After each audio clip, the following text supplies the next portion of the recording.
show. Here we are again. Episode 17. Can't believe I made it to 17 already. I think I started this a little over a month ago. So appreciate everybody joining in. Those of you that may be coming in on YouTube, I appreciate it. Those of you that are watching on the Facebook channel, I appreciate it. Tell everybody about the show. Share it out. Do whatever you can to help me out. Help the show out. Get the word out. Got a another cool interview on Jamming Out All Badass, the best show on the YouTubes. So, yeah. So this is my second international episode. First one I had with Frank of Intense Degree. And today I have a guest joining me all the way from Sweden. Hell yeah. So going worldwide with this. So yeah. So I might a couple things next week. I probably won't have any like interview type shows. No interview type shows next week. Probably take the week off. Might do a couple of just little chats with friends. But yeah, no interview stuff. I do have stuff planned, but I figured I'd take a week off of doing the interview shows. But we'll do other stuff on the channel. So just keep checking it out for updates and all that. Make sure you like what you like it. Subscribe to the channel. Help me out. Pretty close to 600 now. Wow. So let's appreciate everybody helping out, man. I mean, it really does help people spreading the word about the show. So hell yeah. Another thing I was thinking about doing is maybe making some shirts of the logo. Maybe. I don't know. It depends on if there's any kind of interest. I know some people have shown some kind of interest, but it'd be if anybody's interested in a shirt or whatever, you can message on the Instagram, which is where's it at? At Jamming Out All Badass on Instagram. You can message me on there if you're interested. It would be the logo shirt, just like the little background photo I have. So if anybody wants to support the show by buying a shirt, logo shirt, that'd be cool. They won't be very expensive. I'll make them affordable. So yeah. So anyhow, moving on. My guest today, he's been involved in the Swedish underground scene, hardcore, grindcore, whatever, since the early to mid 80s, with bands like Protes Bengt, Filthy Christians, Bruce Banner, and his current project is called Sex Dwarf, which is just totally ripping, noisy punk. I mean, stuff you would expect to hear. Really ripping stuff, and we'll be talking about all that here shortly. So, everyone, please welcome Mr. Thunell. Yeah, Thunell. Yeah. All right, how's it going? It's pretty good here. How are you? I'm good. Are you in Stockholm, or where are you? Yeah, in a suburb to Stockholm called Högdalen. Oh, okay. Awesome. Yeah. It looks still to be daylight there, right? Is it still daylight? Oh, wow. It is. Yeah. It's a daylight quite long here, when it's sunny. Is it? Yeah. Oh, I didn't know that. What time does the sun go down? Right now in the mid-May, it's about 10. Oh, wow. Yeah, but when it's like midsummer in June, at some parts in Sweden, the sun never sets. Oh, see, I didn't know that. See, I'm sure I'm not the only one that didn't know that. So you learn stuff on this show. This is a very educational show. So yeah, it is. Listen to Jamming Out All Badass. Jamming Out All Badass. You're learning all badass. So, well, awesome. Again, appreciate you joining me today. It's an honor to have you on here. Been following your music for quite a long time. Thanks. So let's talk about Sex Dwarf. I know that's your like most current project. You want to talk a little bit about that project, what you guys got going on, or what the what's going on with the band, basically. Yeah.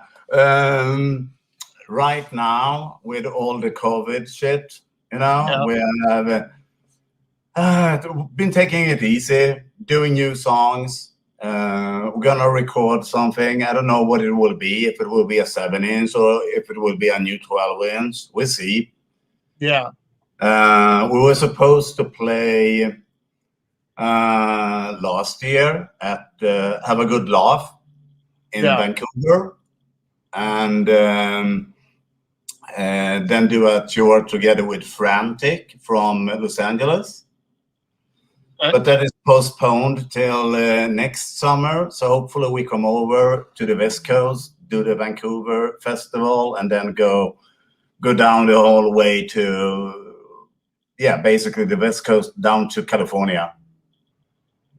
Yeah, that's awesome. I recently, I'll be honest, I had heard the name and I was like, I knew you were involved with it, but I just not that long ago heard it and I was like, oh man, this is like just sounds like a chainsaw and just stuff that's right up my alley. So if you're into like, just early like Swedish and even a little kind of Japanese noisy punk, to me that's what I heard. So definitely check that out.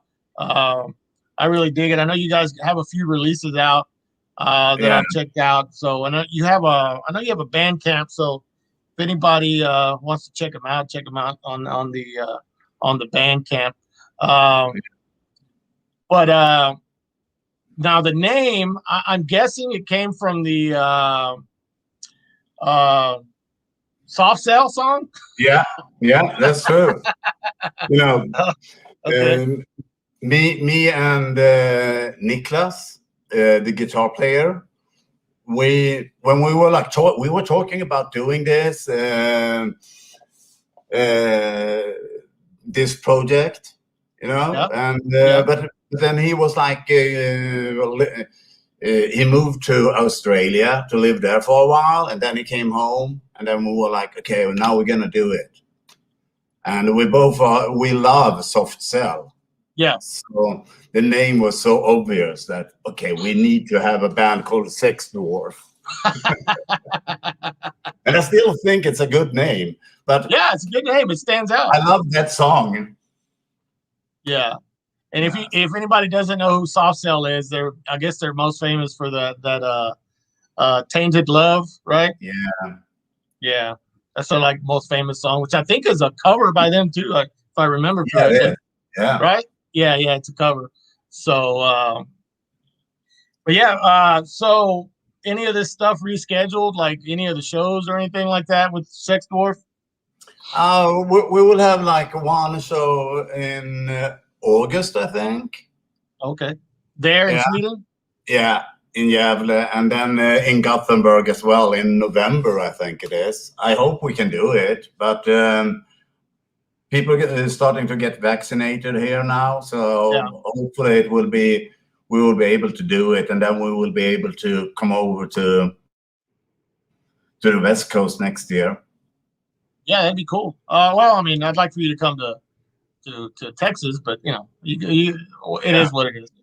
Because I know, well, no, I was kind of hoping when Protes and Mob 47. I know Mob 47 played like in South Texas, like 2 years ago, maybe. Yeah. So I was kind of hoping you guys would join, but it didn't happen. So we'll see what happens. Who knows? Yeah.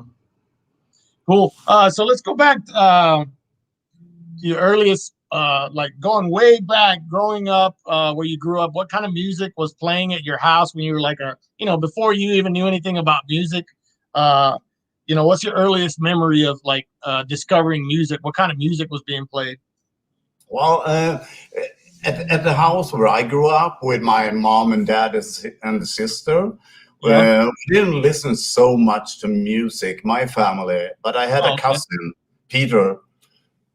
Peter was way into, the British band Sweet. Sweet, yes.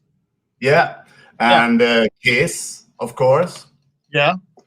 So Sweet and Kiss was like the bands that I started to listen to, and then after a while, the punk came, and my cousin was buying Sex Pistols albums and Clash albums and stuff, like 1977, 78.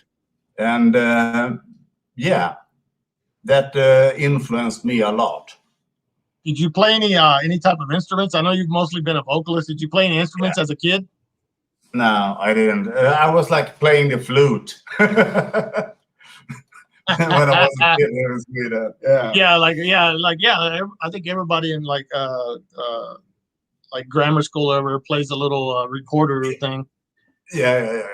So kind of like, but nothing serious, really, Okay. So, hey, so what for those people that like to drink that are watching the show, what are you drinking there? Oh, I found in the fridge. The Anchor Christmas beer. Hold on. Let me put you. Here we go. What is that again? Christmas beer? Anchor Brewery. It's a San Francisco-based brewery. Oh, okay. And this is the Christmas ale. It's super good. Oh, I promise. Yeah, you wouldn't lie to us. No. All right. So so you said Kiss, and it's funny. A lot of people like your age, you're a little older than me, but everybody that I've had on always brings up Kiss, because I guess it was the whole theatrics of the thing would like just grab a young child, right? Yeah, I mean, me and my cousin and his neighbor, we were like doing this Kiss band at his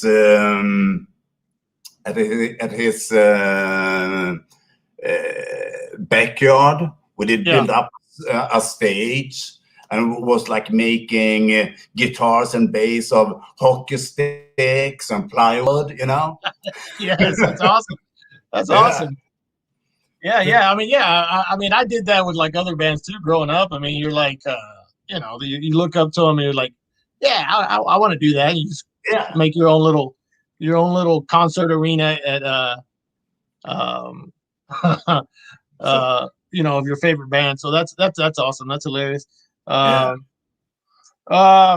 right. So one thing, you talked about getting into punk and all that. For some reason, I don't know if you can explain it, but Swedish like punk and hardcore was always like, especially like the early days, it's like very abrasive, much more extreme than like a lot of other, compared to a lot of other areas of the world. What do you think? I mean, what do you think was going on then? Because all the bands, if you listen to them, it's just like, it's like a chainsaw. I understand what you mean. I don't know why it went like that, but I think that all bands were like kind of like influencing each other and getting like faster or more raw or whatever, Yeah. We had like Anticymics and Quick Lickers and stuff like that, that were like the rawest shit you can hear, Yeah, this one right here is like, whoa. Yeah, exactly. And I mean, that 7-inch is still one of the rawer 7-inches done.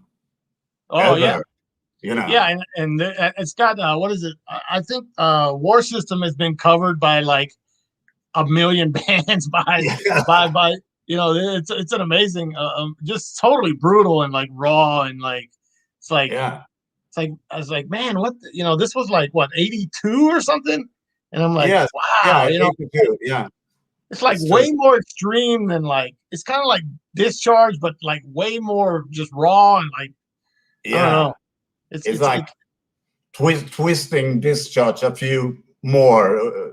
Yeah, exactly. Exactly. So it's like, all right.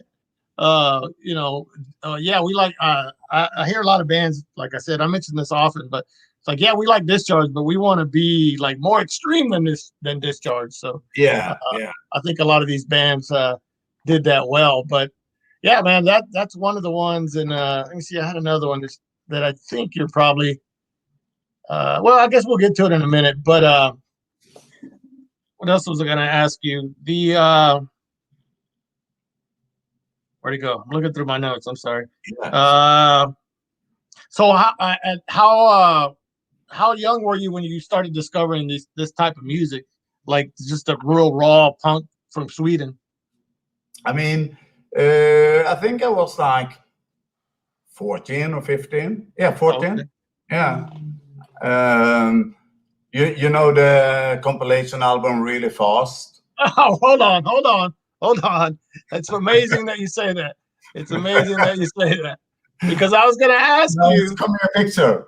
I was going to ask you what did this label have an impact on you? Oh fuck yeah! I mean, getting that first compilation they did release, the Really Fast Volume 1. Yes. With all these bands like Huvudtvätt and Missbrukarna, Produkt Assar, all these bands, Anticymex, Yeah, that's I think that's the cover for Volume 1. Yeah, it's a total game changer, Yeah, you go from listening to like 77 punk, and then you hear like Missbrukarna or Anticymex. It's like mind blowing. Yeah, exactly. That's why my question was like, man, this stuff is just it's like really angry and really it's amazing how much more intense, the stuff that was going on back then. But yeah, Really Fast Records. And it's funny that you bring that up, because I was gonna bring that up, because I think I don't know him, but I've kind of talked with Patrick, the one of the guys that ran the label. He's like on some kind of punk group on Facebook or whatever. Yeah. So that's how I learned about Really Fast Records and all the compilations. And for a little while he lived in a town called Borlänge, where he did study to become a graphic printer or something like that, Yeah. So it was like 20 kilometers. What is that? Like 15. Yeah, for us, like 15 miles. Yeah. So yeah, we spent some time together there in Borlänge and stuff, and buying records from him and shit. So, yeah, exactly. So if anybody is interested in learning about that's a great place to start to learn about like Swedish punk hardcore, is the Really Fast compilations. And I don't know how easy they are to get, but I'm sure you can find them at least streaming or online somewhere. Yeah, I mean, take a look at YouTube, I guess. Yeah. So, but yeah, it's funny. I was like, I'm gonna see if I can throw them off with saying Really Fast, but you brought it up before I did. But so another thing that was like really important back then. Yeah, it was a radio show here in Sweden. Okay. It was called Ny Våg, which, if you translate it, it's new wave. Okay. And in the beginning, it was like 3 days a week. They had 15 minutes. But it was right before the 5 o'clock news. So a lot of people got like upset that they were like playing punk music then, because they were like going home in the fucking cars or whatever and listening to, wanted to hear the news, not punk music, So they got like 1 hour instead of Tuesdays. And, that was the place where you could hear like Bad Brains, you could hear Discharge, you could hear like everything of the like really early punk or hardcore punk, MDC, like everything. Do you know who hosted that show? Was it anybody that was in a band, or? It was 2 dudes. because I listened mostly to the show when it was like 1 hour show, you know. Yeah. One day it was 1 week it was a dude called Håkan Persson, and he was the one that had the best musical taste, you know. He played like Brass and Conflict and Flux of Pink Indians, you know, all the anarcho punk bands, but also like Discharge and Bad Brains and MDC and stuff. Yeah, and then the week after, it was this dude called Jonas, and Jonas was the lead singer of the band The Leathernon. Okay. You heard Leathernon? Leathernon? Yeah. I'm not sure. I'm maybe if I see it spelled or whatever, but is it LEDERNO something? I think I have the 7-inch here. Oh, great. Yeah. Let's check it out. Let me see. Let me put you here. There you go. Oh, okay. Oh, that's a cool cover. And there they are. They look pretty cool. Yeah, they do look cool. If I was a kid back then, I'd probably want to buy that. They look real cool, actually. Yeah, but he was the host like every second week. But he was like more in. He was also into like Bad Brains and shit like that, you know. But he was also into stuff like the Oi stuff, which is not as equally good. But back then, it was good, you know. Yeah. That's great. Just to hear some extreme music on the radio was like influential. Yeah, I can only imagine. I mean, I'm sure that was very rare, a rare thing to happen or to hear. Just a second. Sack piece benefits. We'll get to Filthy Christians in a while, so just be patient with me. So, got people asking questions already. So, all right. I don't want them to think I'm ignoring them. But yeah, we'll definitely get to those. We'll definitely get to that after a while. So, this man has a long story. Stuff that he's been involved in other than Filthy Christians, which I love, obviously. But so if I know this is, most people, I even hate this question, but I guess to ask you, what would be your top 4 like Swedish hardcore bands? Oh, that's a tough one. Yeah, and I figured that, but I wanted to hear it from somebody who was there, you know. Yeah, top 4. Anti-Cymex. Okay. Of course. Mob 47. Okay, I'm 2 for 2. I tried to figure out which ones I thought you would say, so yeah, I guess those 2 are. If skitslickers or skitlickers, as you say in America, I guess. Yeah, we say shit lickers. Yeah. Yeah. How do you say it? How do you say it? Skitslickers. Skitslickers. Okay. If they would have done more than more good stuff, you know, like a couple of more EPs or whatever, they would definitely be in the top position, you know. Yeah. So they will be like a runner-up, but I think that huvudtvätt or head cleaners. Okay. Yeah. Number 3. And number 4, I would say Rape Teenagers. Oh, yes. I love that band, man. Yeah. I love that band. They're so original and like sounded like nobody else. Yeah. I love it. The lyrics are also like super original and it's so fucking good. Yeah. Yes. I agree. I first heard them. My friend got a flexi that was put out. It was part of a zine, and he gave me an extra copy of it, and we just loved it. It was like 3 songs, and it had like violins or something like that with like real fast stuff. I'm like, oh my God, this is amazing. And it's just like I always try to tell everybody about that band. That band is just like totally original and like super good. Yeah. Yeah, and I remember like because all the lyrics were like were Swedish lyrics, and we would always try to like, what the hell? We would always try to figure out what it was, and we always remember like one word. We still laugh about it. I mean, this is like, years ago already, but the word, I think it's pronounced snit. It means like nice or something like that. For some reason, that word always stuck in our head, like off the lyric sheet. So I remember seeing the band Dismember, that death metal band. Yeah. I saw them in Houston on their first like U.S. tour, and we were asking, we were just bugging him about Swedish words and language and that. He's like, okay, yeah, we were bugging him or whatever, but we thought it was funny, But, Yeah. but yeah, Rape Teenagers, man, God, amazing. I didn't. Oh, now I wasn't that one. Yeah. Okay. Yeah. You did freeze for a second, or like. Oh, okay. I'm sorry. But Yeah. Have you know the Rape Teenager song Pussrad? Yes. Yes. Yeah. You know that two dudes from Rape Teenagers have a band called Pussrad.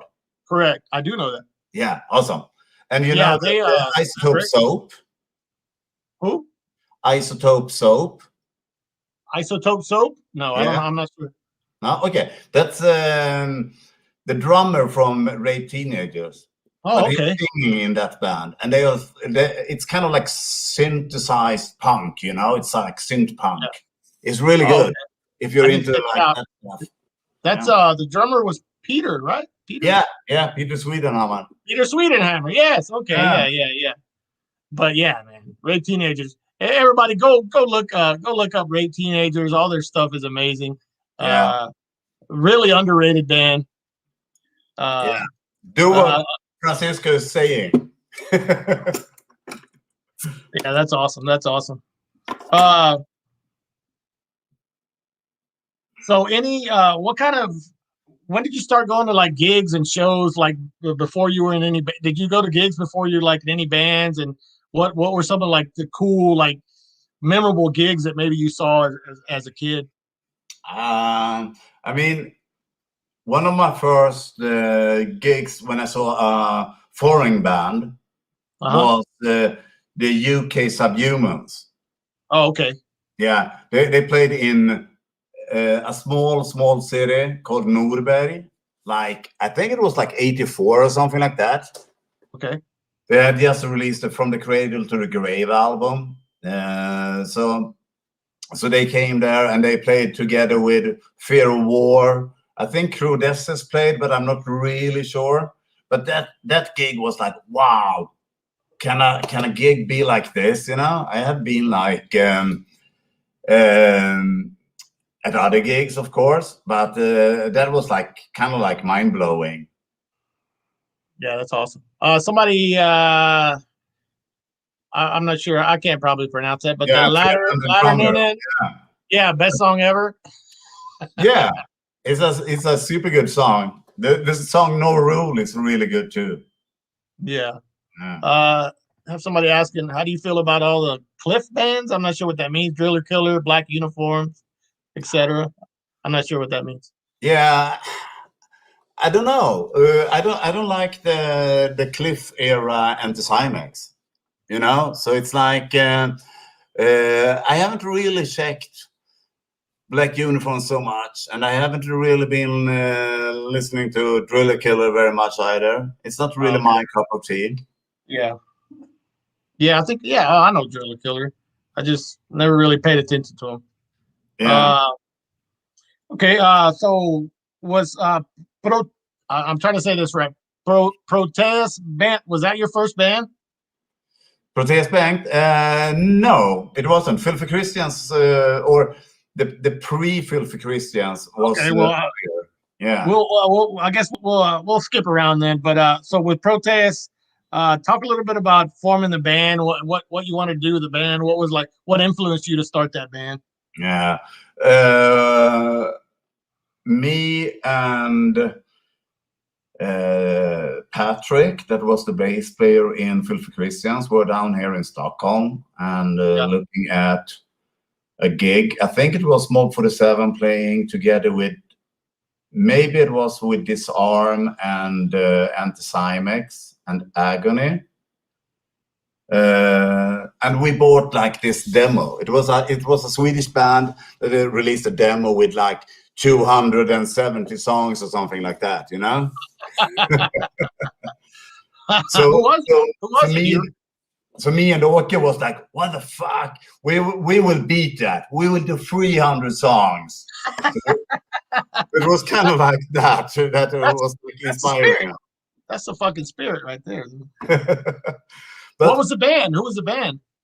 I can't remember the name now, and I don't Okay. have a demo. You know, so Oh, yeah, I got to talk with Åke about it and see if he remembers. But yeah, I mean, that was like 85 or 84 even, maybe. I don't know. yeah.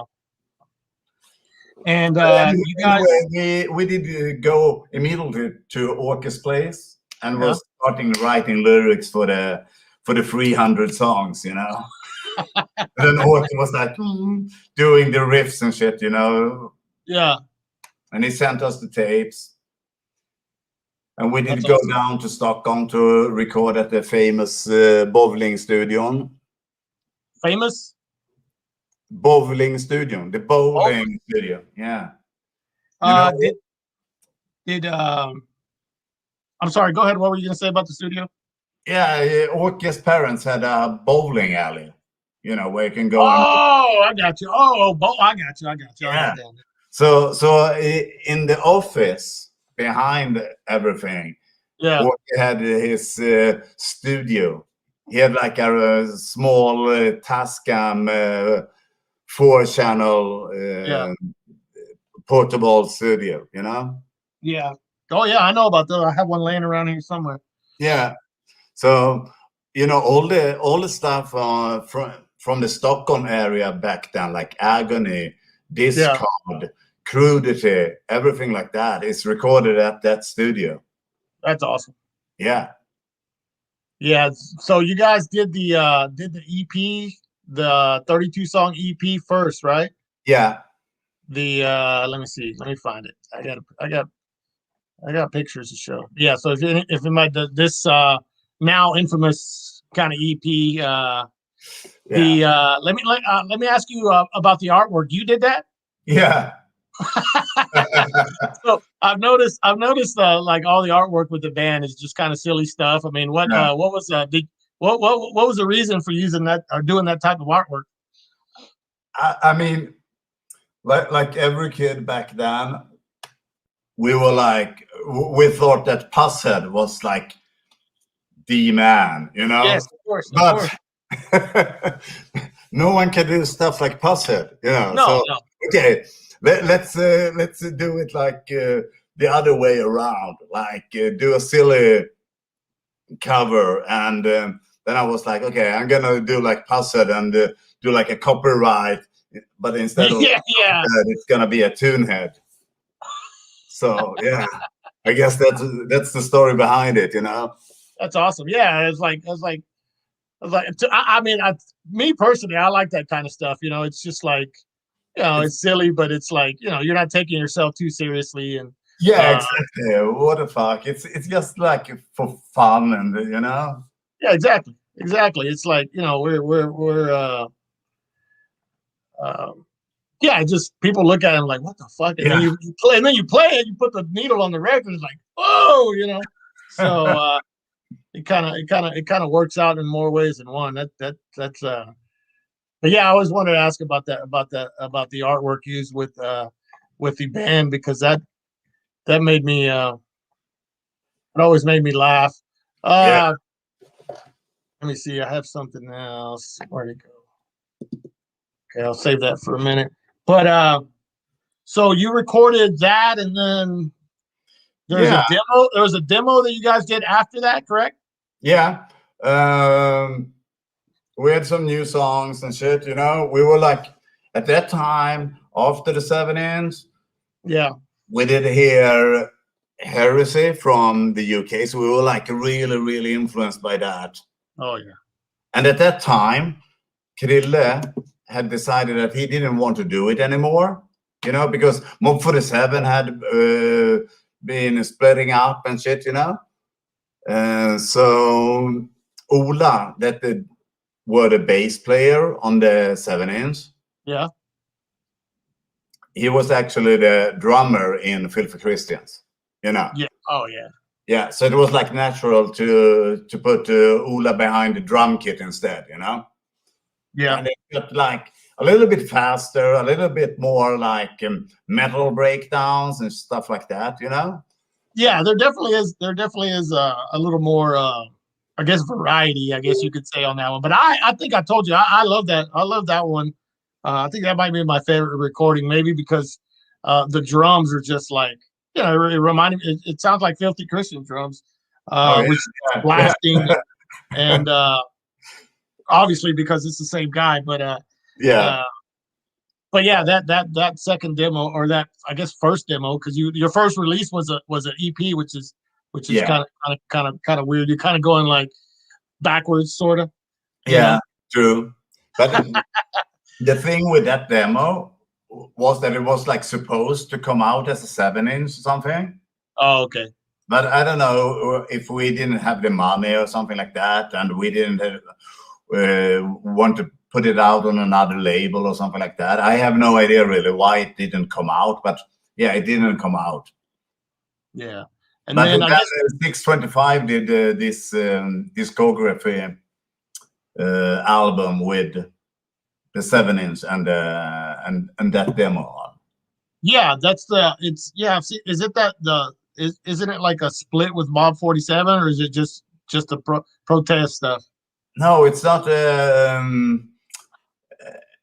I don't know if you have seen it. Should I go and get it? I mean, if you want, I think I've seen it online. Unfortunately, I don't have a copy. Yeah, it's out on 625. It was like, I don't know when it was released, but early 2000-ish, I guess. Okay. Huh. Yeah. Somehow missed it, but yeah, that's awesome. And live, you never played live back then, but your first live shows were 2018, right? Yeah, with the original lineup, we did actually a show in my hometown, Falun. Yeah, but that was basically Filthy Christians doing Protes Bengt. Oh, okay. Yeah. So the first gig was 2018. Yeah. Was this? Oh, and then this is a flyer. I know a friend of mine got me this shirt at the show. One of his bands played that show, but was this the first U.S. show for you guys? No, actually, we played a couple of days before in New York. Oh, okay. Yeah. Okay. What was this? What was this fest like? Was it a good experience? Oh yeah, fuck. It's the best festival. It's so good. Yeah. Yeah. I mean, first of all the bands are like that I bring there is kind of like fantastic. I mean, Arctic Flowers, Lebanon Toten, so many good bands. I can't remember everyone now, but like Annihilation Time, which is one of my favorite bands. Oh yeah, I love them. Yeah. Yeah, my friend's band is Reason of Insanity. They're on that flyer. Oh, yeah. I think they played that show, and he told me he was going. I was like, what? I was like, dude, if they have like a shirt, give me a shirt. So he got me a shirt. Thanks, Dave. So, but anyhow, yeah, that was. So how was? Did you guys like rehearse a lot before playing these shows, or did you say, fuck it, let's just go out there and play? I mean, Åke lives in the south of Sweden. Yeah. Ole lives in Gothenburg, and me and Krille is living here in Stockholm. So it's kind of like you need to have like a weekend where you just meet up in Stockholm and having like a rehearsal weekend. So then you're doing it like really, really intense. Yeah. So what made you decide to play a show? Was it just, or to play live with the band? The first show we did was here in Sweden, Yeah. It was at this festival that Dead Rhythm were hosting, and they asked if we wanted to play, and we were like, yeah, sure. Okay. So that's it. That's all it took. I was like, oh, okay. We're kind of like easy on that way, So yeah. Play, just ask, and okay, sure. Yeah. Well, I mean, that's a lesson to anybody who tries to book shows. They just ask a band. If they say no, they say no. But you never know. Yeah, exactly. I might say there might be a band that hasn't played a show ever, and then all of a sudden your show will be their first show. So that's yeah. that's freaking amazing. But I thought maybe since the Mob 47 was playing that you guys were like, well, let's go ahead and do shows too. But I mean, we had been talking about it, and I remember it was actually Krille's wife, Lotta, that was like talking a lot about, yeah, you should do gigs with Protes Bengt too, you know. And then it was like, yeah, I think she was like kind of like the one that was like coming with a seed, kind of, you know, and then it was like growing. Yeah, that's cool. I mean, that's good that you guys had you know, all the shows seem to have been a lot of fun from what I've seen, and yeah, you know, so but and it was pretty intense, you know. So if anybody, you know, these older guys out there playing, no, it's yeah, these these older guys still bring it. So you young guys better fucking better be ready for that shit too. So. But we played with Leben and Totem, which is one of my favorite bands. So it was kind of like, wow, like, wow. I think that Chromex played that night too, you know. Oh, really? Yeah, but they sucked. That's funny. What other Chromex? Yeah, old guys. Oh, what's the old guys? All right, so moving on to Filthy Christians. I know you said it started first, but there's a photo. Can you talk a little bit about forming that band, and you know, what your ideas were in forming that band at the time, way back in '84? Yeah, I mean, we were like young kids in a small town in Sweden, didn't have anything to do. So we were like really, really into punk. Me, Ola, and Daniel, the guitar player, that used to do like all the songs more or less, you know. But back then we were like more fooling around, starting with doing covers of Disorder. You know, the Swedish band Absurd. Yeah, we did their songs too before we started to starting to do our own songs and shit, you know. Yeah. And back then we were called, I think we were called CRUNCH, like crunch. Crunch, yeah. But since it was like already, and crunch there stood for crazy radical underground noise called hardcore.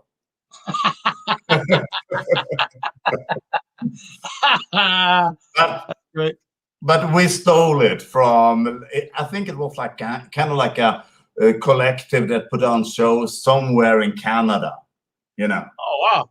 Yeah, we read about it in Maximum Rock and Roll. Okay, well, if that person is watching, maybe you can say I'm sorry or whatever. Yeah. But since there was a crunch, a real band called Crunch in Sweden, we had to like change the name. So for a while we were called Abstention. Abstention? Abstention. Oh, okay, I got you. Yeah, but we weren't really satisfied with that, so we were like, okay, we're gonna use Christians in some way, you know. And then it was like, okay, Filthy Christians.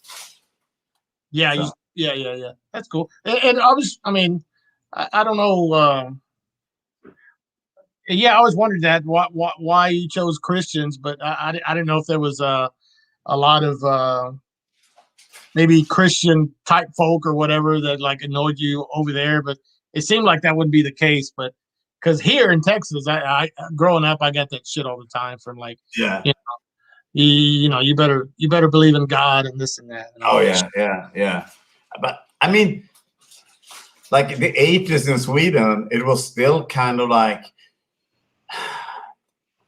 you were supposed to go to church and get like I don't know what it's called but you get a confirmation.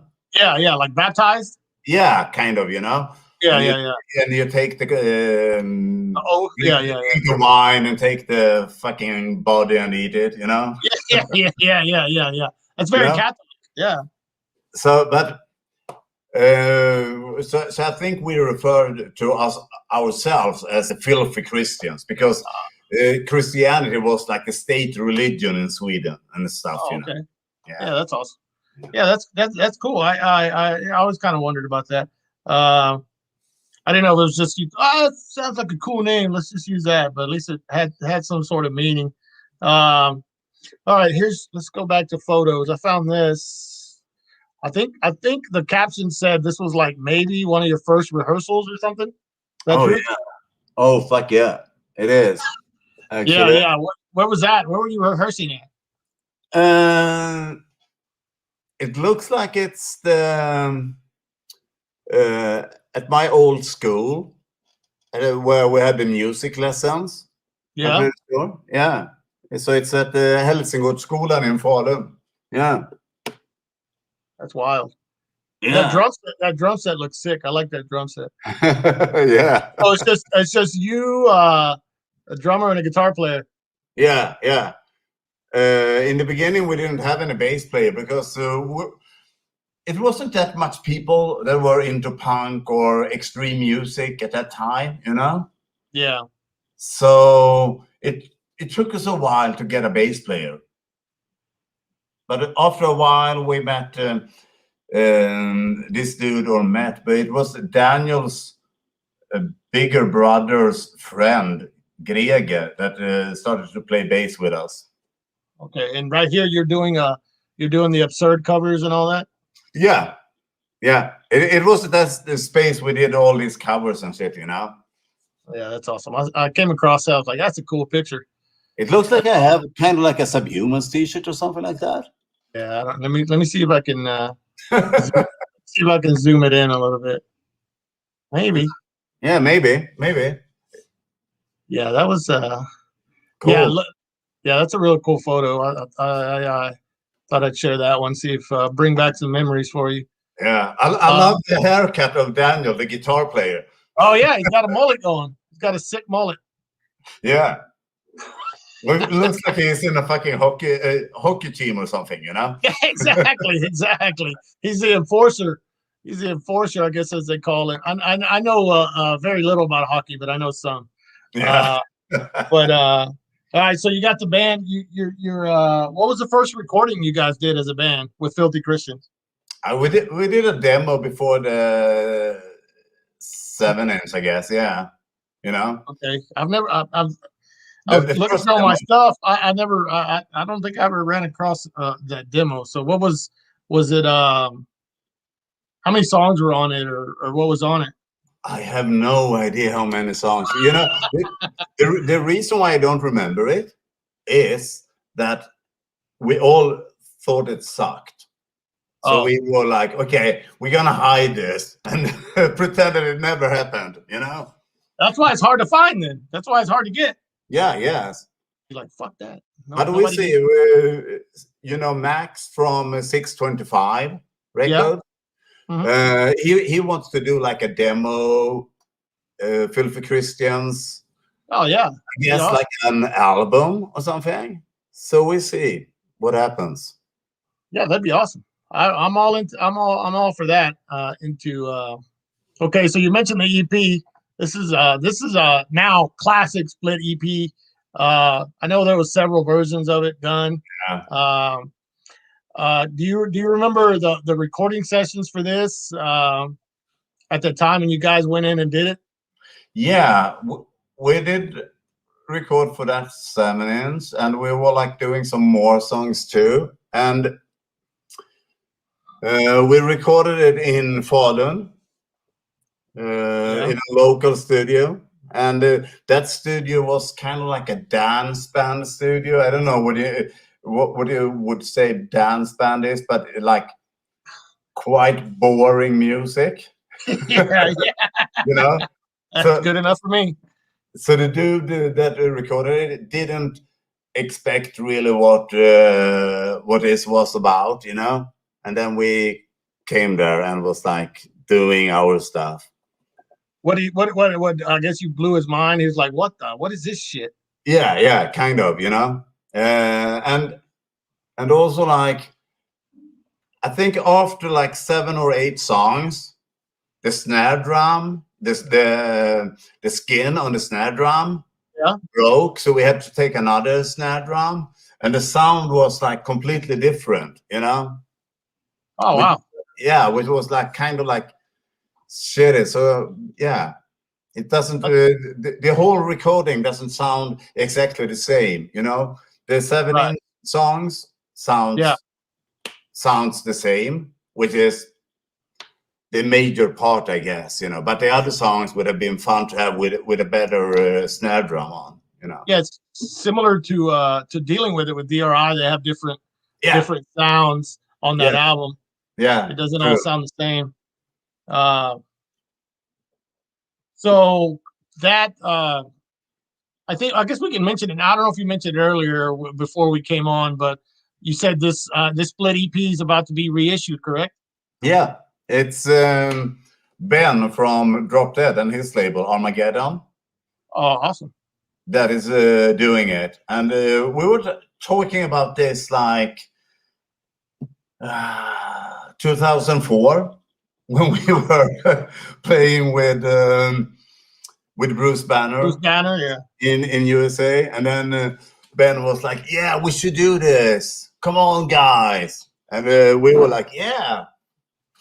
And then I got an email like, I don't know, like 6 months ago. And it was like, hey, Per, should we do that reissue now? And I was like, yeah, sure. Why not?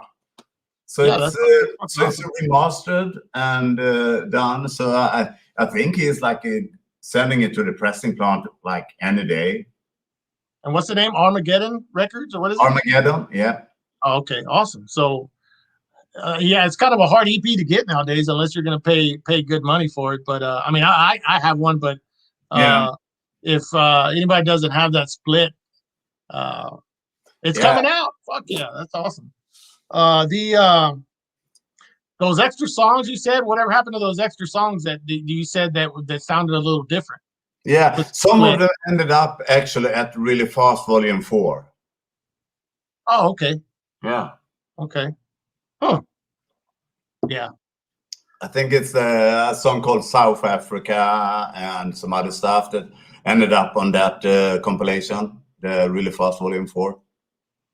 Okay, I've been avoiding saying the name of the band who's on the other split in fear that I'll mess it up. So how do you say the name of the other band? Gangs. Is it Ganks? Yeah. Okay. I always said it G-Anks. I don't know. Yeah, but actually, G-Anks was also like common that people said. And that's the way of always saying. People in the band actually said G-Yanks, you know? Oh, okay. So, okay, there you go. Another lesson you only learn on this show. And actually, Gangs should be on the top 4. Oh, okay. I got you. If I could have like a top 6 instead, you know, and then so who are you taking off? So yeah. Who are you taking off? I just bring more bands.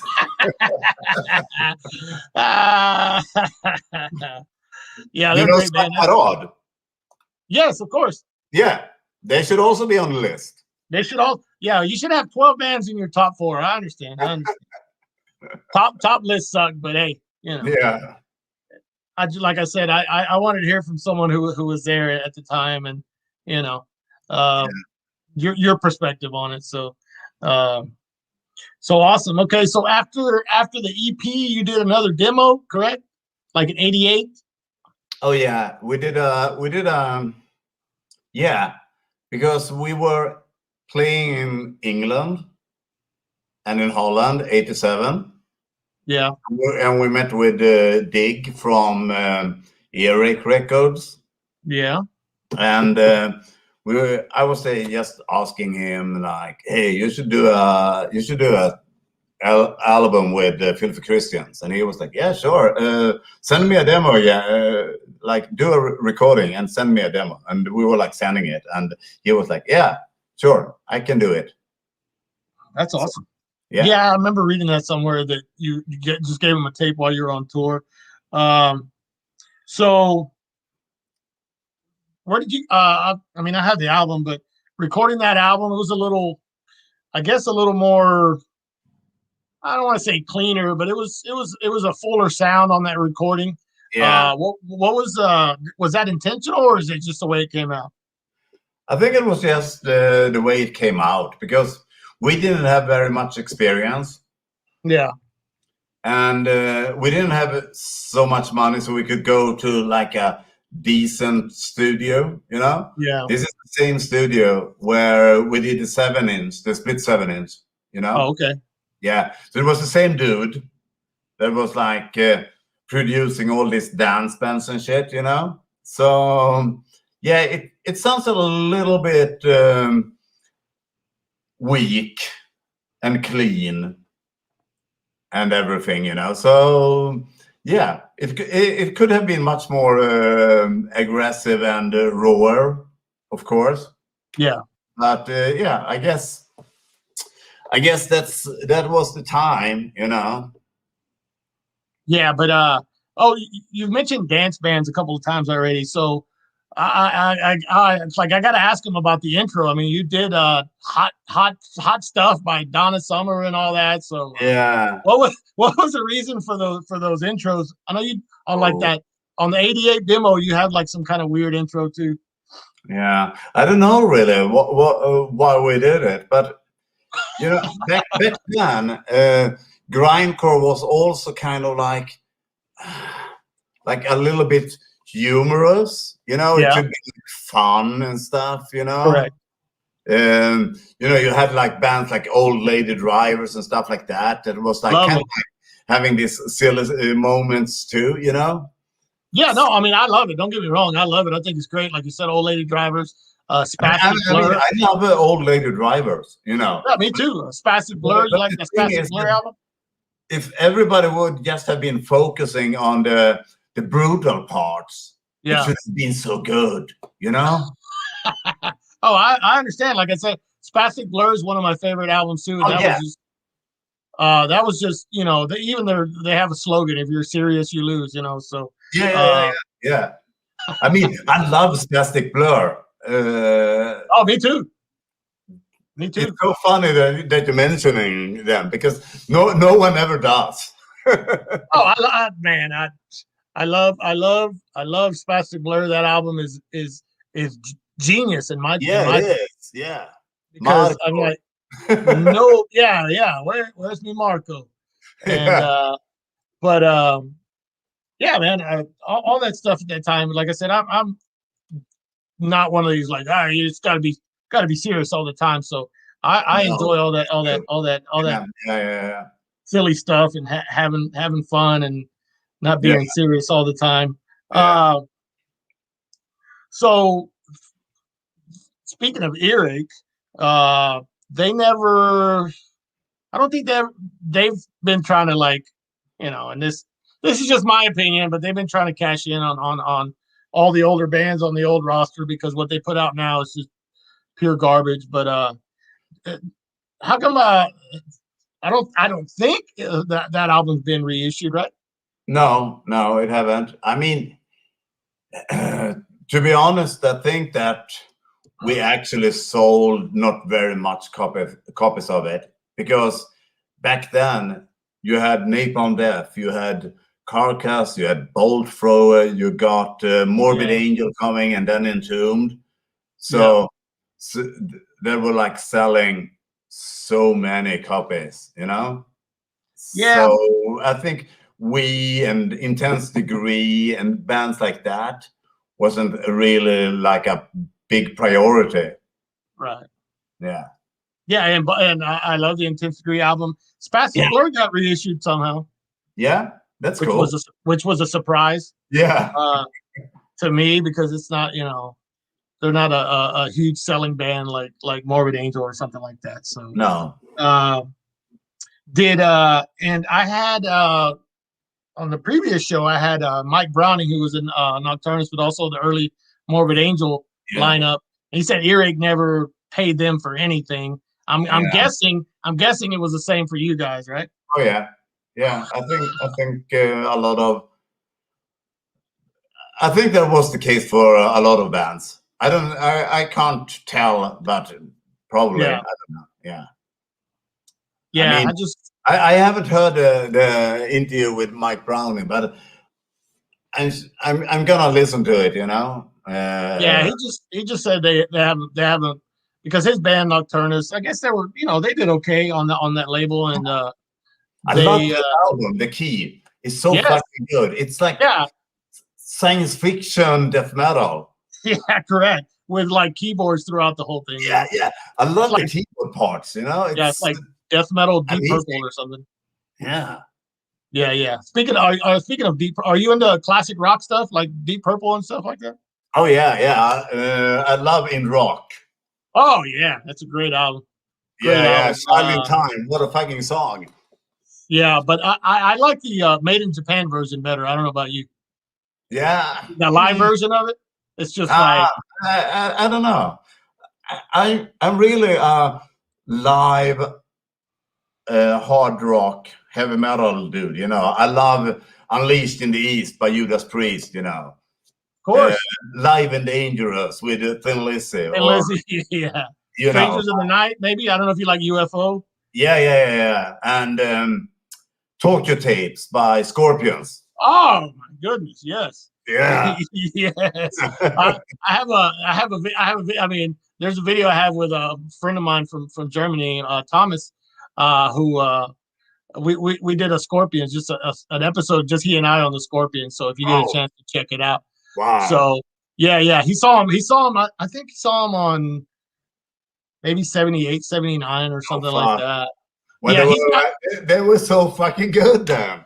Yeah. So he tells a bunch of cool stories about growing up and getting into the Scorpions, and so if anybody's into old Scorpions, because we really didn't cover like anything past like Blackout or something, but yeah. I had this idea that Sex Dwarf should do a Scorpions cover of. He's a woman, she's a man. He's a woman, she's a man. That song's heavy, man. Yeah, that song is super heavy. It's like a buddy of mine nailed it. It's like Merciful Fate riffs before like Merciful Fate. Yeah. It's just like really heavy. It's so fucking good. I'm ready to listen to that. Yeah, that'd be interesting to listen to. Yeah. But yeah, Scorpions, Priest. I mean, you named them all. AC/DC. I love AC/DC, but and early Maiden. With, yes, of course. With Paul Di'Anno. Oh, Di'Anno, yes, sir. Yeah. But the French band Trust. Yeah. Yeah, they're also so fucking good. The first album with Trust. Yeah. Yeah. It's cool, man. It's cool talking about all this old rock with you. So it wasn't even in the plans, but I had to bring it up since you mentioned. We also have to say Black Sabbath. Oh, of course. Yeah. Of course. Yeah. Of course. The first heavy metal band, right? Yeah. So cool. Let me all right, I guess somebody has a question for you. What are your opinions and thoughts about bands Totalitar and No Security in the 80s? Martin, what the fuck? I need to put more bands on my. Yeah. He's talking about your top four Swedish. Yeah, and I am going to ask you later about name some bands that maybe aren't as well known that maybe should get some kind of people should check out. So yeah, but here we go. Trust forever. Somebody's a Trust fan here. Elisa Lopez. Yeah. So that's my partner. Okay, there we go. Now I know. All right, so let's talk about live. Your opinions on those bands. Best fucking bands, I love them. There you go, Martin. Yeah, and there is a lot of Totalitär reissues coming out on Prank Records now, So you should all get it. Okay, before I get to the shows, I did if anybody's like followed Earache Records, you know, back in I forgot what year it was, but they had their offices like raided and confiscated, and oops. And one of the albums that was confiscated was actually the Filthy Christians Mean album. It says UK death metal label Earache have had their Nottingham offices raided by the Vice Squad in connection with obscene material, etc. The Vice Squad removed albums by Carcass, Cadaver, Filthy Christians, and Naked City. Do you recall this? Yeah, I remember I read that in I think it was like New Musical Express that this is coming from. Yeah, the enemy. Yeah. Yeah, and yeah, I just read it, you know, but I don't know the story about it really, you know, but yeah. Did they contact you guys or anything back then? Say, hey, we you know. No, they didn't. Unfortunately. So they probably said, well, the albums that we were going to pay you for, those are the ones that got confiscated. So sorry. Yeah. So I read it. I was like, oh yeah, let me bring that up. But that was so if anybody knows that story about Earache, yeah, that was, I guess it's kind of a well-known story, but Yeah. I'd completely forgotten that your album was one of the ones that was on the list of I had also forgotten it, you know, so it was good that you brought it up. yeah. Okay, so we talked about the Filthy Christians being named Crunch, and this is I guess, was this your very first show or one of the first shows? Yeah, I believe so. Yeah, this was 1985. Look at that lineup, Jesus. Yeah, it's insane, actually. Yeah. I mean, it's. What do you remember about the show? You remember anything? Well, it was me and Daniel, the guitar player from we were Crunch then, but yeah, the guitar player from Filthy Christians. Yeah. We put on this show. Yeah. And I remember that I think that Crudity should have played too, but I think that Agony was replacing them or something like that, you know? Oh, okay. And you said you booked it. Did you book a lot of shows, like out of town bands, or was just whenever you played, you booked your shows? We didn't book a lot of shows because it was not that many people that were like into this in Falun. Yeah. So there was a lot of people that came from the cities around, like Hedemora, where Svart Parad and the Asocial were coming from, you know. Yeah. And from Gävle, it was like pretty close to Falun too, you know. But you couldn't do it like too often. So we did like 1 or 2 gigs a year or something like that, you know. What type of venues would you have these shows in? This place were actually at a bar.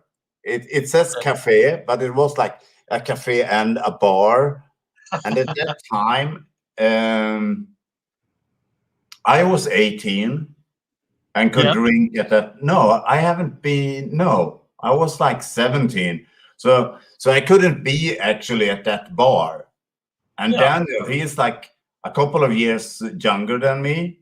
Yeah.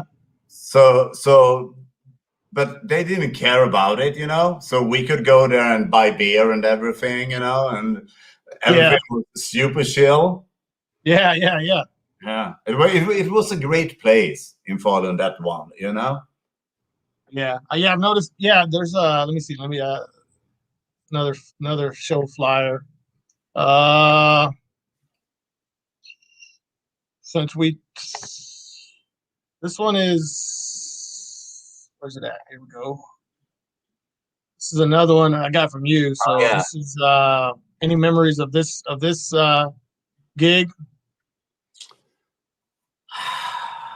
Very vague memories, actually. Was this the first time playing with Ganks? First, no. I think it was like the second time in Fallen we played with them. Okay. But we had been playing with them before that in other cities too. Yeah. And the band Dross from Gävle. I actually met the singer from Dross today in the city. Me and my partner were out looking at records and shit, you know. So we ran into him. So yeah, it was nice. That's weird. Yeah. That's odd. Oh, I have a question here. Do you know any of the guys from Discord? I guess that was Michael Hammett had a band called Discord. Yeah. Me and Michael Hammett were hanging out when we were like seeing each other. I remember we were like spending times at the Hultsfreds Festival, which was like the biggest like rock indie alternative festival in Sweden at that time. You know, it was like a couple of punk bands playing, but mostly it was like alternative rock, like I don't know, like Sonic Youth and stuff like that, you know. Oh yeah.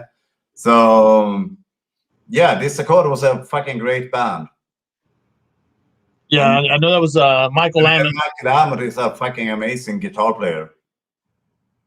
Yeah, he's done a lot over the years. Here's another gig flyer. Yeah. This one's awesome. I love the flyer artwork on this. Yeah, this is actually a dude called Jarkko. This. He was kind of like hanging out with the dudes from gangs all the time. Yeah. And yeah, this is actually how gangs looked at that time, you know. So this is Steve, the guitar player, to the left. And then it's I think this is the drummer, Hockey, but I'm not really sure. And this, no, that is Hockey. Yeah, the drummer. Yeah. Wow. Quite a cool lineup there too. You know, gangs, Sulfur Christians, Rape Teenagers, Asocial, Svart Parad. Yeah, it's just like a who's who of Swedish hardcore. Was that what? How many? Was that the one time? How many times did you play with the Rape Teenagers? Did you play with them a lot, or was that the one time? I don't know. We played with them maybe 3 times or something. I know we played with them in Linköping, I think. Were they as good live as they are on record? Yeah. They were amazing live. Damn. Yeah. Yeah, you know, both Sweden, the drummer, and Packe, they were like really into like King Crimson and jazz and stuff like that, you know, which you can hear in the music, you know. Yeah, totally. And Rush and shit like that, you know. Yeah, and they would like basically do that in like a minute to 90-second songs. It's fucking amazing. Exactly. It's fucking amazing, man. Love that, man. Rape Teenagers again. Rape Teenagers, check them out. Yeah. We always come back to Rape Teenagers. always. Yeah. All right. Well, I want to let me set this up real quick. I want to show a video to everybody that I guess it's become pretty infamous now. I don't know, but hopefully it sounds okay. But I want you to. I think you know what I'm talking about. I think you know what I'm talking about. This thing right here. So let's sit back and watch. Like it's only like a minute long, so.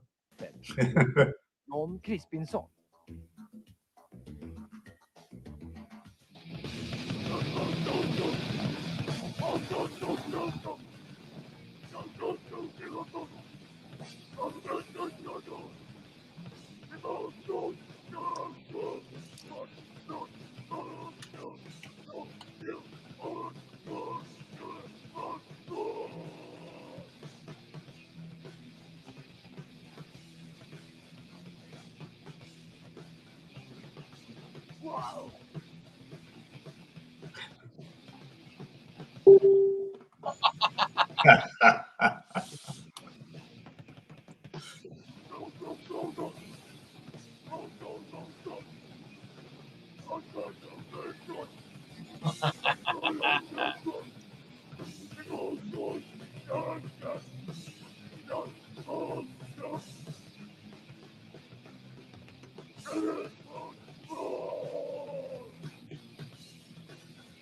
Yeah.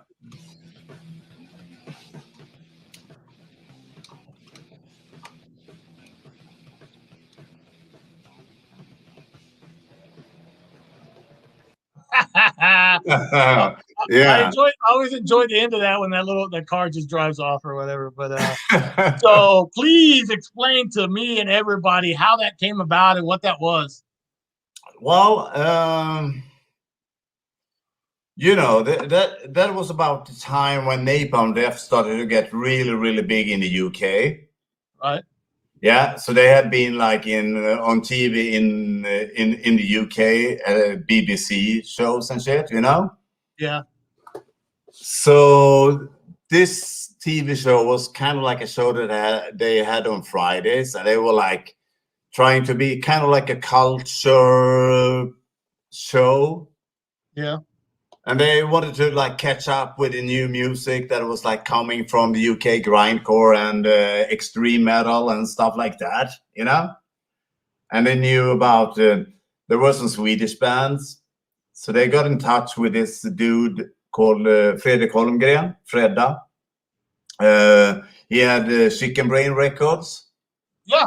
That released the Anti-Cymex Absolute Country album, you know. So actually, Chicken Brain, going back to the Red Teenagers, they put out that flexi. Yeah. They put out that flexi. Always. Always goes back to Red Teenagers. Yeah. That's right. That's right. It's like but yeah, I remember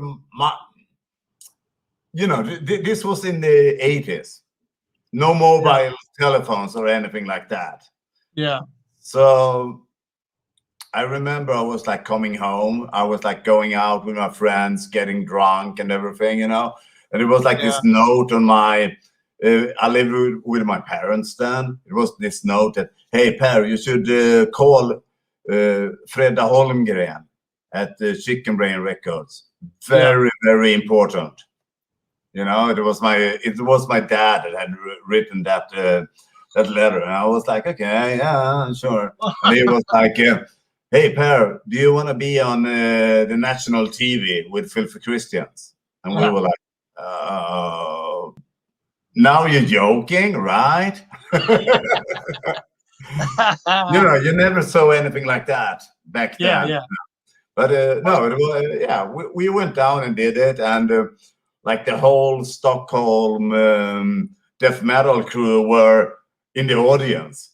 Yeah, you could tell. And I was going to ask you, how much time did you have to like prepare for that, and did you like try to tell as many people to get to the show, or how did that work? I think Fredda was the one that was like inviting all the people. Okay. We just went there and played. Okay. And got drunk and you know, like having a good time. How many songs did you do? I think we did 2. Oh, okay. Yeah, I know that one. People, I guess I thought I put the sound on, but people are like, "Hey, I can't hear it." Well, I'm sorry, but if I'm not going to play it again, but it's on YouTube. You can just search Filthy Christians, and there's actually a longer clip with the other band. There was another band called starts with a K. I don't remember. Yeah, Krigshjälters. Yes, that's the one. And Krigshjälters is also on Really Fast Volume 2 with there you go. 2 fucking amazing songs. There you go. Yeah. So, but yeah, that always, I was like, what? How do you? And I always wondered because, like you said, Napalm Death would get like on national TV shows, and I think I even saw one with like Extreme Noise Terror on one. Yeah. I'm like, how is this happen? That would never ever happen in the U.S. Never. But, you know, I think a lot of it have to do with John Peel. You know. Right. Yeah, you know, he was like bringing them to the masses. You know. That's true. Yeah. That is true. Did you? You know what? You guys never did Appeal sessions, right? No. Oh man, that would have been awesome.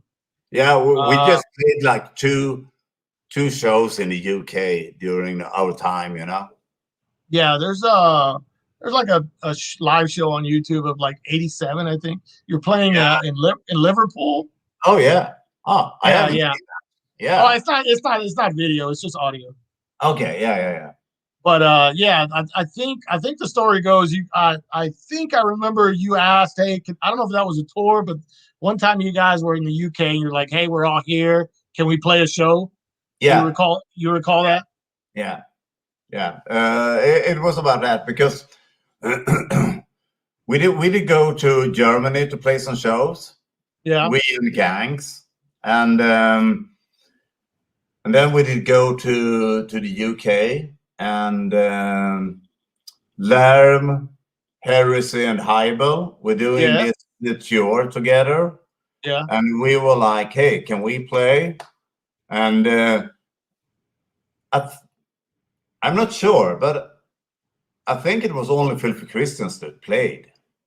I'm not sure if gangs played actually. Yeah. Yeah. So you played on that Larm Heresy show? Yeah, we played with them in Bradford and in Liverpool. Wow. Yeah. Fucking amazing. How about this?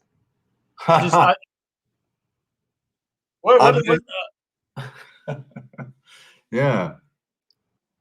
You recall this? Yeah, it's in my hometown, Falun. We had this kind of like show for all the local bands, and of course, Filthy Christians were the only one that was kind of like an extreme band. Yeah. Yeah. So yeah, we played at that show, and it was like some ordinary rock bands and pop bands and shit like that, like Troll Rock and shit, you know. Yeah, that's a cool photo. Yeah, I got a Violent Pacification T-shirt on. Nice. Yeah. Nice. Yeah, Houston, Texas own. Oh yeah. ERI. Okay, I got another one. Where'd it go? Now this one, I had no idea, but you were playing. I don't know if it was Filthy Christians or you were just.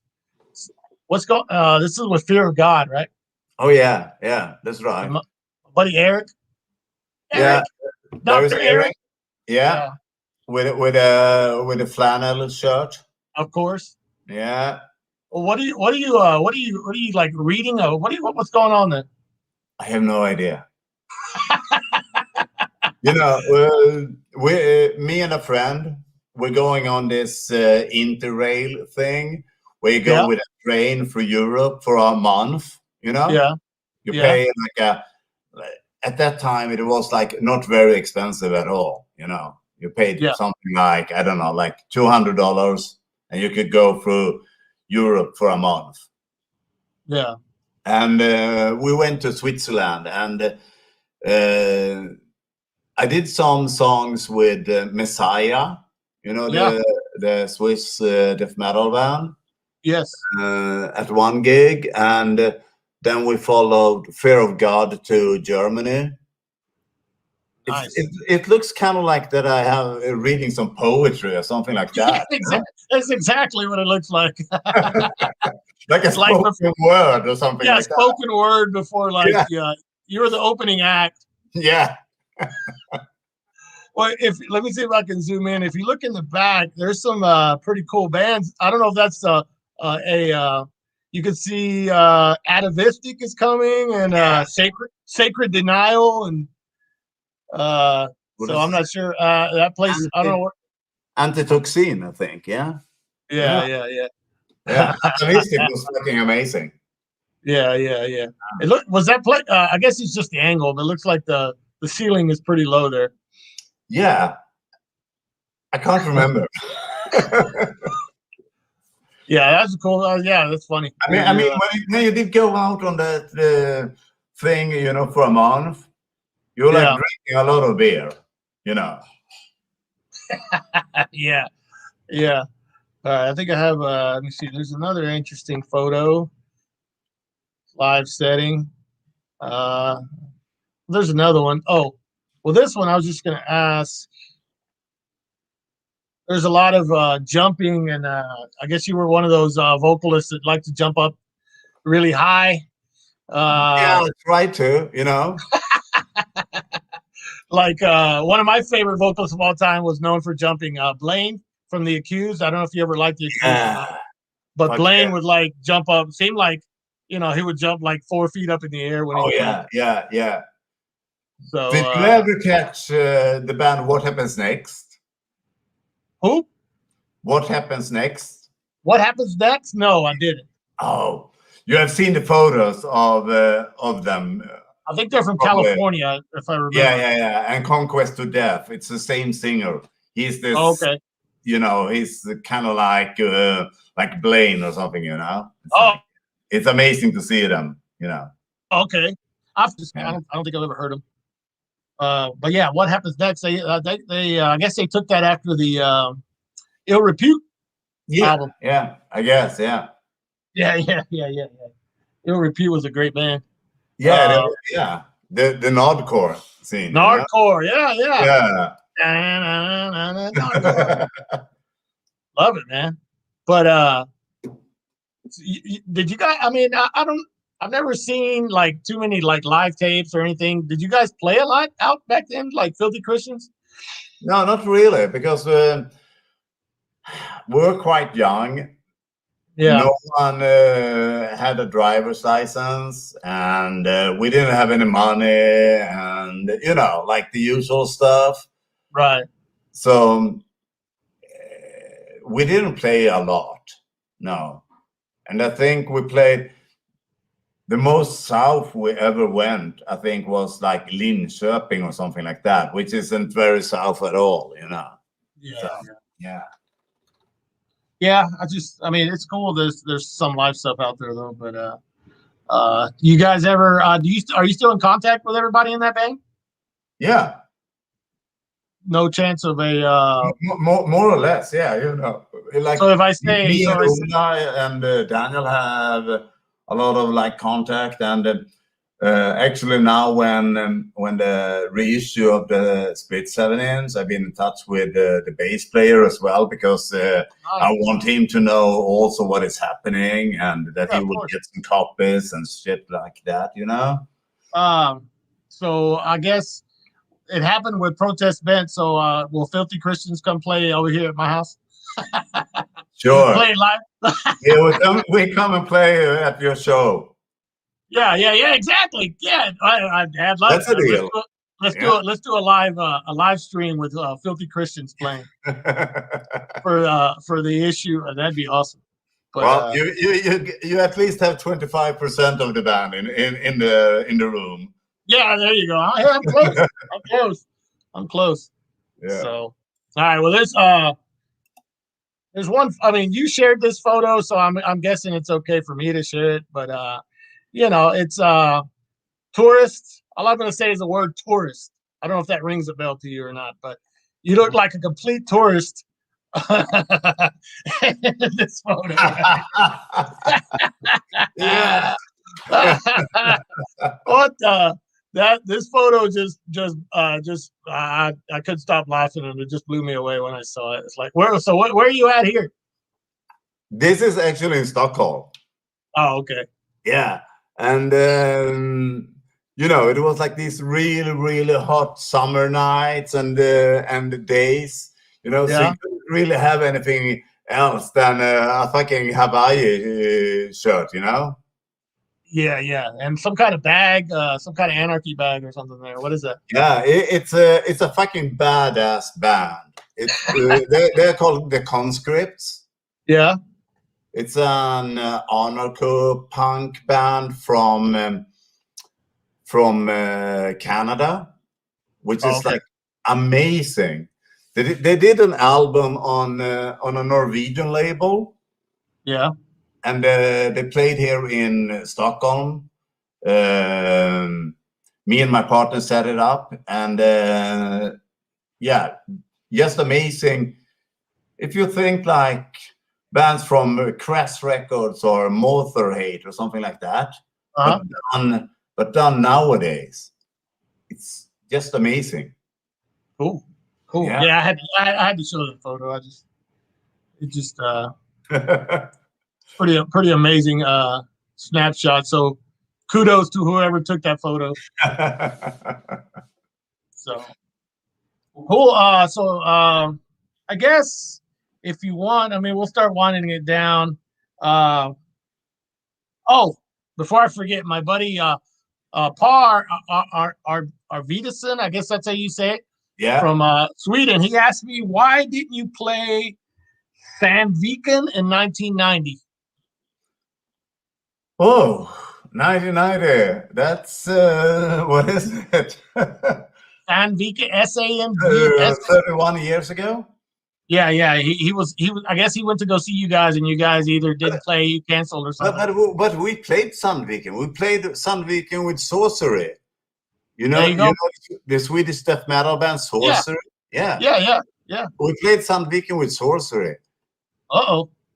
So maybe he was out and getting drunk or something like that and missed us. Maybe. Or maybe he just got scared and he couldn't handle the yeah, he couldn't. Well, he said ask him. I was like, because I asked him, I said, hey, did you ever see Filthy Christian? He goes, well, I was supposed to, but they never showed up or never played or something. But it was a couple of shows that we didn't play because after Greger quit the band, the bass player, we got another bass player, and he had some other interests as well. He liked to watch tennis instead of playing live and shit like that. So we had to like cancel a few shows. Wow. Yeah, that's funny. Yeah, well, there you go, Par. I asked them. So they played. You weren't there. You wimped out. That's the end of the story. Yeah, you wimped out. So Mark says Protes and Dwarf are invited to welcome to play it in Uppsala hardcore when Plague is over. There you go. Yeah, we will do that, Martin. We come.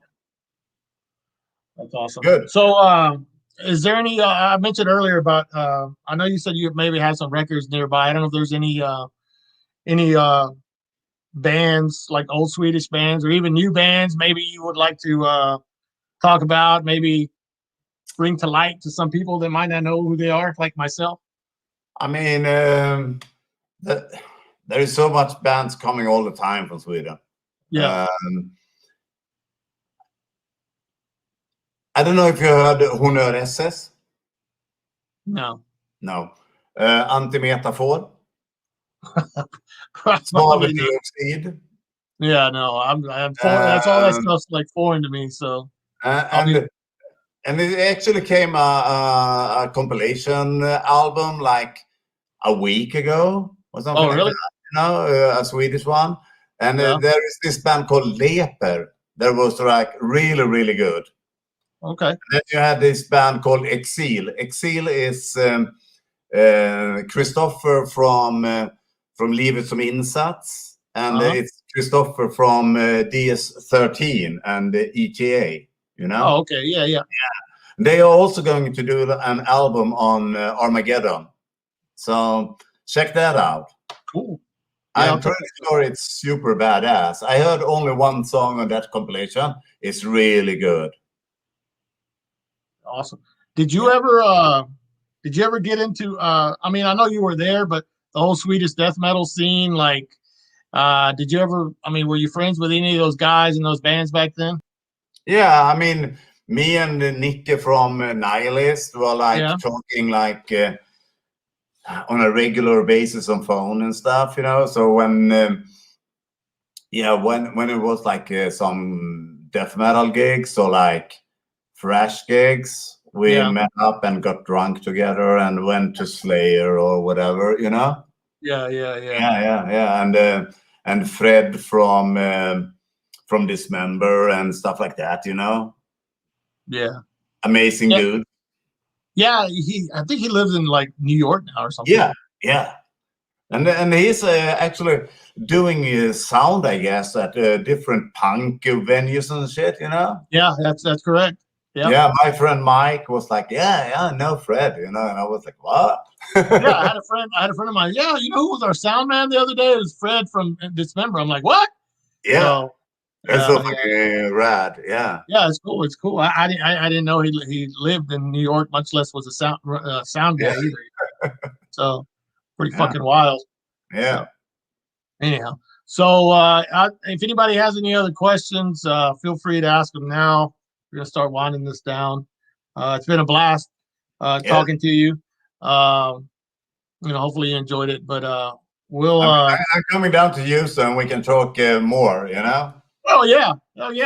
We'll put a band together. You see, I got like drum kit and everything in the back. Yeah. Oh, I actually have one more. I can't believe I forgot your vocals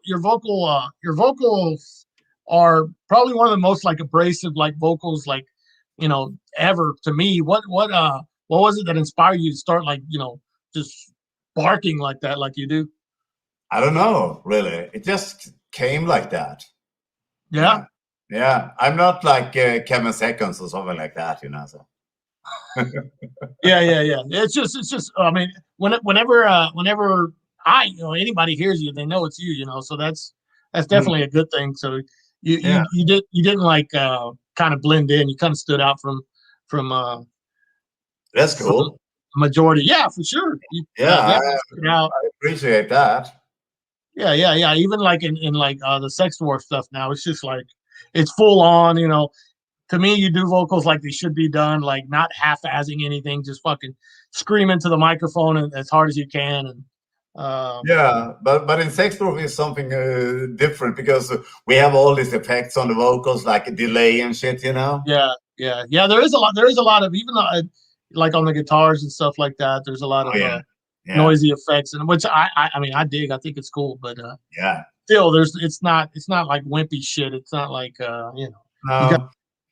No. I like some wimpy stuff too, but if it's gonna be like punk hardcore, it doesn't need to be wimpy, No. So anyhow, let me run through my photos one more time. Make sure I didn't forget anything that I wanted to show you. But I think I got everything. Pretty much. Yeah. Cool. Awesome. Anyhow, well, again, I appreciate it. I think just go ahead and wrap it up. It was like I said, it was an honor talking to you. I appreciate you coming on here with me, and I know it's getting kind of late over there, so. Francisco, it's an honor to be on your show. Yeah, there you go. Finally, somebody says it. Here's it might be a friend of yours. You can talk some more about Totalitar, and I'll be all ears. Yeah, it's she's like the person that is love Totalitar most of the Swedish people, Yeah. Awesome. Well, I'm gonna do a little sign off thing. If you want to stick around in the background, I'll kind of. I go and take a piss, and we'll talk later. All right. All right, Tim. All right. Talk to you later, brother. Appreciate it. Thank you. Thank you. All right. There we go. That was it. Fucking pair from Protes Bengt, Filthy Christians. Hopefully you guys enjoyed that as much as I do. I do these things because I like talking to people about fucking music and their music. And it was a fucking blast. Again, if you're first time here, appreciate you. Check out some of the other shows that I have on the channel. Some of the more recent ones, like Paul from Septic Death. You're not going to get any Septic Death interviews anywhere. Check it out. Got more coming up. The last one was Mike Browning of Nocturnus, which was awesome. They've all been cool. Everybody's been real cool. Subscribe to the channel. Tell everybody about the channel. There's more stuff coming up. Per's vocals are so smooth. He once asked to fill in for the singer of the night. Well, there you go. But anyhow, appreciate it. Like I said, hopefully everybody enjoyed it. More shows coming up. Please subscribe to the channel. Tell everybody about. Hey, thank you. Thanks to tell everybody about the show. I really appreciate it. More stuff coming up. If I could get more people from do more international shows, I'm definitely going to do it. I'm asking all kinds of people to come on the show, just to talk noise, talk about stuff they do, talk about the bands. and whatever they got coming up. So again, no shows, no interview shows next week, but there'll be other stuff in between. Working on some. Thank you, Martin. There will be more shows coming up. Yeah, you are late, Rob, but you can watch it. The good thing is, once I stop talking, this will go directly onto YouTube. So you're never late. You're never late when these shows are on YouTube. It'll be on. You're gonna enjoy it. I think you're gonna enjoy it. I did. So again, leave you guys with the tune.